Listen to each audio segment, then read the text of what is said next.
I was determined to be a fashion designer. My career was built off my childhood happy place of crafting with my mother. And I dreamt of unleashing my creativity in an industry that was born on style and trends and luxury. It was a contradiction to my own childhood of hand-me-downs and no logos, often teased by my peers. I grew up in the north of England off-grid. My parents worked as local food farmers, and I had a real innate understanding of where things came from. We were the bottom of the food chain. We all worked as farmers. And I watched our small wind turbine turn natural resources into energy firsthand. It did also mean if it wasn't windy, I couldn't watch TV.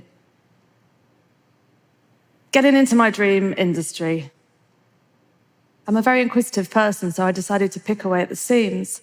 And so 6 years ago, as a creative director of Mother of Pearl, I embarked on a mission to make a fully sustainable collection for my brand.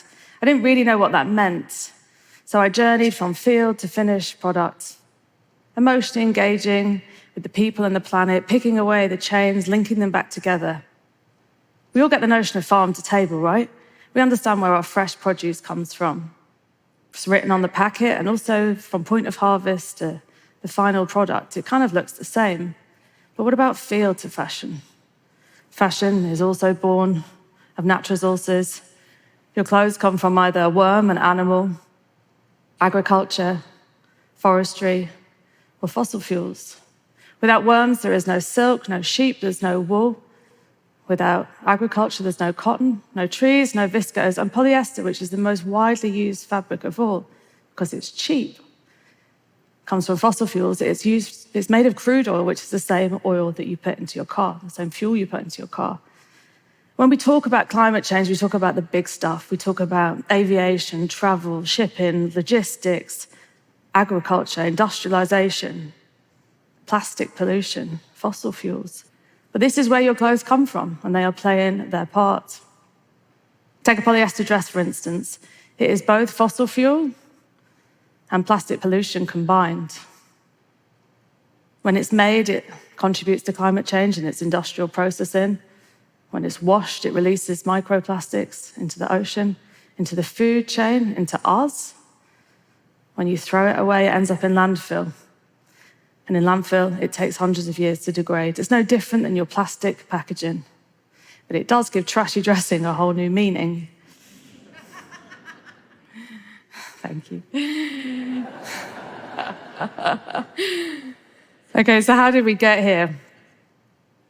We buy 3 times as many clothes as we did in 1980 and wear them for half as long. Your grandmother would have mended her clothes, but now 3 out of 5 end up in landfill within the first year of purchase. It's changed within 1 generation, and it's set to increase by 62% by 2030. This is one of the biggest landfills. This is in Chile, and it can now be seen from space. It's mostly also made up of unused and unsold clothing. So mass industrialization and the linear production model of global capitalism gave birth to the notion that we could and should have it all faster and cheaper, which means we've lost connection to our clothes. We do not know or seem to care where they come from. And when I say we, I mean all of us that wear clothes, but also the brands that make them. When you look in your label of your clothing, it will tell you where it was manufactured, but it doesn't tell you where it was spun, woven, dyed, finished. It also doesn't tell you about the 3.4 billion people that work in the industry, 70% of which are female, often invisible, and for the most part, not paid a living wage. In fashion, we love to talk about equality, feminism, diversity, empowerment. We celebrate the celebrities and the influencers that wear our designs, and yet we don't talk about the women that make them. We treat them just like that polyester dress, disposable and cheap. And in that search for that cheap supply chain and cheap materials, your garments here, one of your garments today that you're wearing could have traveled through 5 different countries and up to 20 different processes along the way. Chances are your outfit is better traveled than you are, and your wardrobes most definitely are. So, we have to choose ethics too. But how do we do this? Fashion is born on buying more, shopping more, consuming more. When I was at design school, they just taught me to design something beautiful, and how it was made was almost an afterthought. But now, with everything that I've learned, I've flipped that entire process on its head. So I start with sustainable, traceable supply chains, and I design from there up. Some designers would suggest that was hindering creativity. But to quote the economist Kate Raworth, boundaries unleash potential. Look at what Mozart did with a 5-octave piano, and I would agree. So with everything I learned, this is what I did for our brand. I set my non-negotiables. This is the best possible practices of the supply chain. For instance, we used natural organic farming practices for our natural fibers in replacement of synthetics or virgin synthetics like polyester.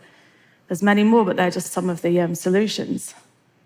This was also designed for 2 reasons. It was designed as a kind of benchmark for my team, so we had kind of goals to work to, but it was also to help educate the consumer. Most online stores, when you shop, you can filter them by size, color, fit. But for us, we also let you filter it by attribute and material, trying to put ethics and aesthetics in that same conversation. But only once I'd implemented this, and it took a long time to do it, and we were very proud. But what I also realized is that we just made a better version of an existing system which was broken. It's the best of, but it's still take, make, use, and lose.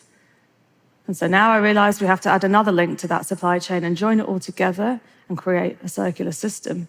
And by that, I mean so many things. But for an example, if we're going to cut a tree down and we replace it, could the replacement add more value back to the forest? What about if regenerative and organic farming practices could become the new normal and each picker's lives nourished along with the soil itself?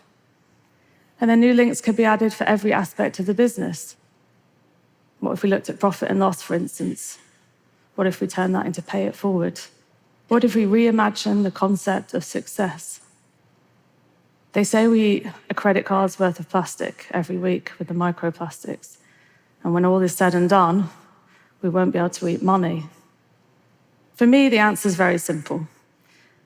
Very notion of questioning everything is key, and being responsible for my actions as a business leader and an individual is key. And for those that are willing to not think and rethink, we have to pass legislation.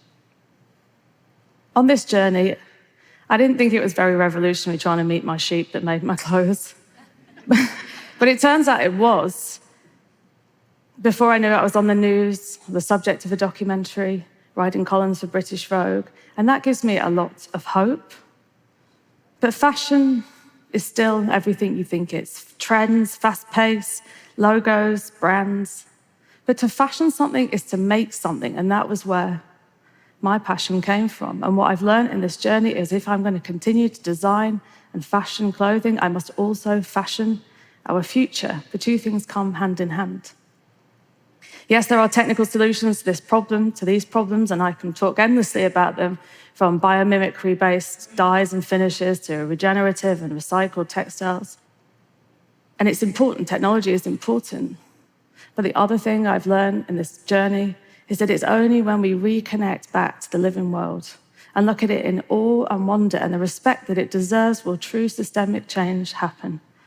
And when I talk about the living world, I talk about the people and the planet. Box ticking is greenwashing, and greenwashing is dangerous. It's just the medicine to a symptom and not the solution to a problem. And fashion absolutely should not cost the earth. Nature designs or fashions the most incredible designs there are. We just simply forgot to look. So my ask, next time you open your wardrobes, instead of seeing clothes, brands, logos, and perhaps your favorite dress, delve a little bit deeper, go to Narnia, and instead see the vast and unique ecosystem that makes each piece individual and its inherent connection to our planet on which all of our lives depend. Thank you.